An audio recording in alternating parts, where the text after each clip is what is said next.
Assalamualaikum warahmatullahi wabarakatuh. Saya Nurhalisa, NIM 2011 05020012.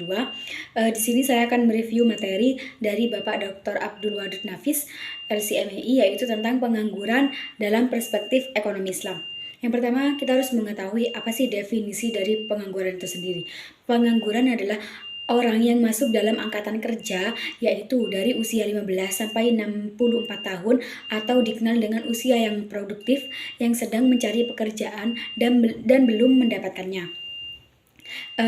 Di sini juga ada poin yang kedua, yaitu macam-macam pengangguran. Yang pertama ada pengangguran terbuka, yaitu tidak punya pekerjaan dan tidak punya penghasilan. Jadi di sini seseorang yang benar-benar tidak memiliki pekerjaan maupun penghasilan ataupun tidak mendapatkan suatu pekerjaan. Yang kedua yaitu pengangguran tersembunyi, yaitu seseorang yang bekerja dalam waktu yang tidak standar. Contohnya, seseorang tersebut bekerja dalam waktu 8 jam, namun seseorang tersebut hanya melakukan pekerjaan itu hanya dalam waktu 6 jam. Maka 2 jamnya ini dia menjadi seorang yang pengangguran. Yang ketiga yaitu pengangguran musiman, yang seseorang yang bekerja dalam bulan-bulan atau hari-hari tertentu saja. Biasanya seseorang yang bekerja dalam sektor pertanian, seandainya seseorang itu bekerja sebagai supir padi, maka mereka bekerjanya hanya pada musim padi, seperti itu. Yang keempat yaitu pengangguran setengah menganggur. Jadi sama halnya hampir sama dengan pengangguran tersembunyi, namun pengangguran setengah menganggur ini contohnya seperti ini. Seandainya seseorang memiliki pekerjaan 1 minggu full, tetapi dia hanya mengerjakan dalam waktu 3 hari, maka 4 harinya dia menjadi seorang yang pengangguran. Poin yang ketiga yaitu jenis-jenis pengangguran. Yang pertama ada pengangguran friksional, yaitu ketika seorang pengusaha memiliki usaha tekstil, tetapi ia tidak cocok dengan usahanya, dia lebih memilih menjadi seseorang sales umpama. Nah, dalam masa transisi dia jadi pengusaha ke menjadi seorang sales ini, maka dalam waktu itu dia menjadi seorang yang pengangguran. Yang kedua yaitu pengangguran siklikal. Pengangguran siklikal ini sama halnya seperti friksional, hanya yang membedakan di siklikal ini ketika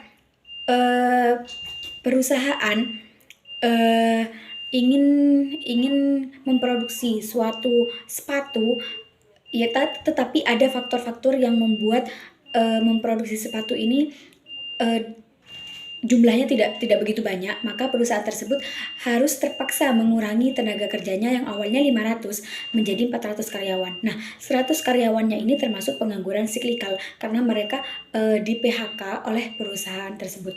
Yang ketiga yaitu pengangguran struktural, yaitu entah itu di PHK oleh perusahaan atau memungkinkan perusahaan tersebut bangkrut, maka di situ disebut pengangguran struktural. Yang keempat yaitu pengangguran teknologi. Di sini bisa saja tenaga kerja manusia itu digantikan oleh teknologi, seperti membajak sawah atau memanen di sawah, memanen padi. Sekarang ada alat-alatnya gitu.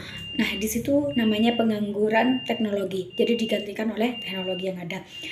Poin yang keempat yaitu dampak dari pengangguran tersendiri. Yang pertama yaitu menurunkan pendapatan per kapita dan pertumbuhan ekonomi.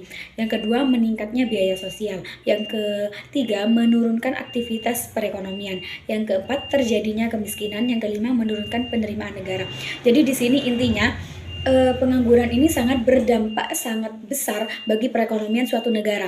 Mengapa? Karena penghasilan dari setiap warganya itu memberikan devisa bagi suatu negara.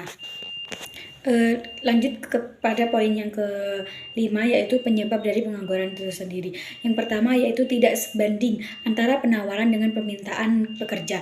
Contohnya seperti ini.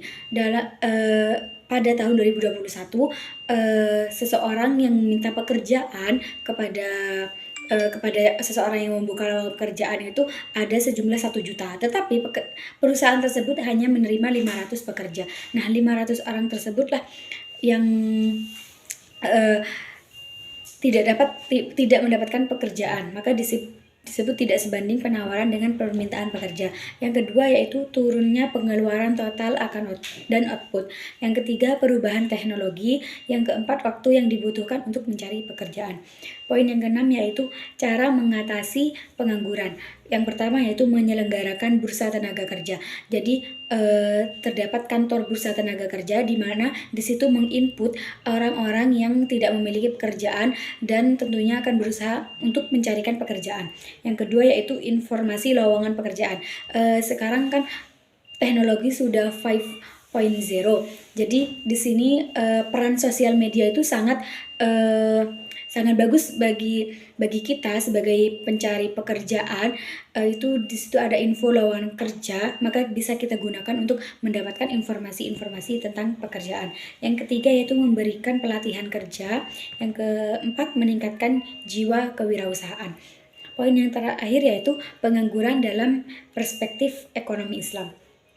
Pengangguran dalam perspektif ekonomi Islam itu dibagi menjadi dua, yaitu pengangguran jabariyah atau terpaksa, yaitu seseorang yang berhenti dari pekerjaan karena terpaksa.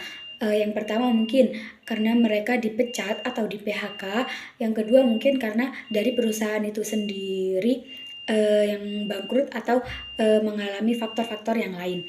Yang kedua yaitu pengangguran hiyariyah atau pilihan. Jadi di sini seseorang mempunyai keterampilan, tetapi seseorang tersebut tidak mau bekerja sesuai dengan keterampilan yang dimiliki, atau seseorang tersebut bisa disebut dengan malas untuk bekerja. Nah, bagaimana solusi untuk mengatasi dari pengangguran yang dua jenis ini? Yang pertama yaitu dengan mekanisme individu. Di sini harus memberikan penekanan atau pengertian terhadap personality terhadap seseorang, bahwa bekerja itu sangat penting. Mengapa? Karena dengan bekerja seseorang bisa lebih dianggap oleh orang lain. Dengan bekerja mereka bisa memenuhi kebutuhan mereka sendiri. Dengan bekerja martabat mereka lebih ditinggikan oleh Allah Subhanahu wa Ta'ala, dan juga akan dinilai lebih hormat oleh orang lain. Yang kedua yaitu mekanisme sosial dan ekonomi.